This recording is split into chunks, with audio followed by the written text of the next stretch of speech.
आशना वर्मा ने जब पहली बार कागज पर रंग भरने सीखे थे, तब उसके पिता अनिरुद्ध वर्मा ने उसके हाथों में ब्रश नहीं, कलम दी थी। शब्द भी चित्र होते हैं, बस उन्हें देखने की आंख चाहिए, अनिरुद्ध अक्सर कहा करते। अनिरुद्ध वर्मा हिंदी साहित्य की दुनिया में एक जाना पहचाना नाम थे। उनके उपन्यासों में मनोविज्ञान की गहराई, संबंधों की उलझन और एक अलक्षित रहस्य रहता था जो पाठकों को पन्ना पलटने पर मजबूर करता था। आशना की मां का देहांत उसके बचपन में ही हो गया था और अनिरुद्ध ने ही उसे बड़ा किया। उनका रिश्ता बाप बेटी से कहीं ज्यादा एक दोस्ताना साझेदारी में बदल चुका था। वे दोनों एक ही घर में रहते, पर जैसे दो अलग अलग दुनिया में। अनिरुद्ध शब्दों की दुनिया में और आशना रंगों की। परंतु एक चीज जो उन्हें जोड़ती थी, कहानियां। पिता की बनाई कहानियां और बेटी की बनाई तस्वीरें जैसे एक दूसरे का प्रतिबिंब थीं। मगर 3 साल पहले सब कुछ बदल गया जब एक शाम अनिरुद्ध वर्मा अचानक बिना कुछ कहे, बिना कोई सुराग छोड़े गायब हो गए। न पुलिस कोई सुराग ढूंढ पाई, न रिश्तेदार। और आशना, उसने धीरे धीरे बोलना, लिखना और रंग भरना छोड़ दिया था। उसकी जिंदगी जैसे किसी ने ठहरा दी थी, एक अधूरी कहानी की तरह। 3 साल बीत चुके थे, मगर अनिरुद्ध की कोई खबर नहीं थी। लोगों ने मान लिया था कि वो अब इस दुनिया में नहीं है, लेकिन आशना के दिल ने कभी ये स्वीकार नहीं किया। हर रात वो अपनी डायरी में एक ही वाक्य लिखती थी, तुम लौट आओ, कहानी अब भी अधूरी है। एक दिन बारिश से भरे उस अंधेरे दोपहर में बिजली चली गई और आशना मोमबत्ती जलाने के लिए पुराने स्टोर रूम में गई। वही कमरा जहां अनिरुद्ध अक्सर घंटों बंद रहकर अपनी कहानियां लिखा करते थे। कमरा अब धूल और मकड़ियों का घर बन चुका था।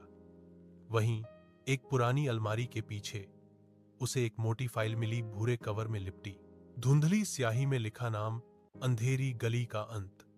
यह वही उपन्यास था जिसका जिक्र अनिरुद्ध ने अपने गायब होने से ठीक पहले किया था, पर यह उपन्यास कभी प्रकाशित नहीं हुआ था।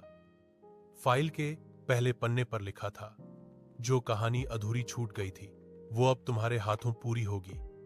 पापा आशना का दिल तेजी से धड़कने लगा, जैसे किसी ने नींद से जगा दिया हो। उसने पन्ने पलटने शुरू किए, लेकिन तभी एक झटका सा लगा। कुछ पन्ने अधूरे थे, कुछ पर स्याही फैली हुई थी और कुछ पर तो शब्द ही गायब थे। यह कोई सामान्य पांडुलिपि नहीं थी, इसमें कुछ रहस्यमय था, कुछ ऐसा जो सिर्फ पढ़ने के लिए नहीं, जीने के लिए था। जैसे ही आशना ने किताब पढ़ना शुरू किया, उसके आसपास की दुनिया बदलने लगी। हर रात जब वह उस पांडुलिपि के 2-3 पन्ने पढ़ती, अगली सुबह उन पन्नों की भाषा थोड़ी बदल जाती। कुछ वाक्य जुड़ जाते, कुछ मिट जाते। एक दिन उसने देखा कि उस उपन्यास का एक पात्र आरव, जिसका उल्लेख उसने पहली बार 3रे अध्याय में पढ़ा था, अब पहले ही अध्याय में मौजूद था। क्या वह यादें धोखा दे रही थीं, या किताब सचमुच बदल रही थी? धीरे धीरे उसे किताब के शब्दों में अपने जीवन की परछाइयां दिखने लगी। एक पात्र संध्या, जो अपने खोए हुए पिता को ढूंढ रही थी, हूबहू आशना जैसी लगती थी। उसका हुलिया, उसकी भावनाएं, यहां तक कि उसके द्वारा बोले गए संवाद, वो सब कुछ जैसे आशना की जिंदगी से चुराए गए थे। रातों को उसे कमरे में किसी की आहट महसूस होती।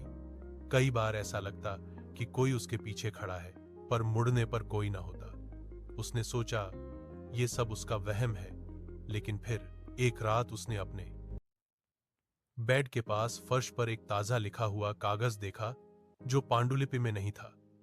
उस पर सिर्फ एक पंक्ति लिखी थी, मैं जिंदा हूं, कहानी पूरी करो और मुझे खोज लो, आरव। अब यह कहानी सिर्फ उपन्यास नहीं रही थी, ये एक संदेश बन चुकी थी। उसी रात पहली बार आशना ने आरव को देखा। वह कोई किताब का पात्र नहीं, एक सजीव इंसान जैसा लगता था। नीली कमीज, गहरी आंखें और एक हल्की मुस्कान लिए वो खड़ा था, एक सुनसान गली के मोड़ पर। तुम मुझे देख सकती हो? उसने पूछा। आशना कुछ बोल न सकी। वह सिर्फ सपना था, मगर इतना स्पष्ट कि जैसे वह उसमें जी रही हो। मैं अनिरुद्ध का किरदार हूं, उसने कहा, पर अब मैं केवल कहानी का हिस्सा नहीं। उन्होंने मुझे अधूरा छोड़ दिया और अब मैं अधूरा नहीं रहना चाहता।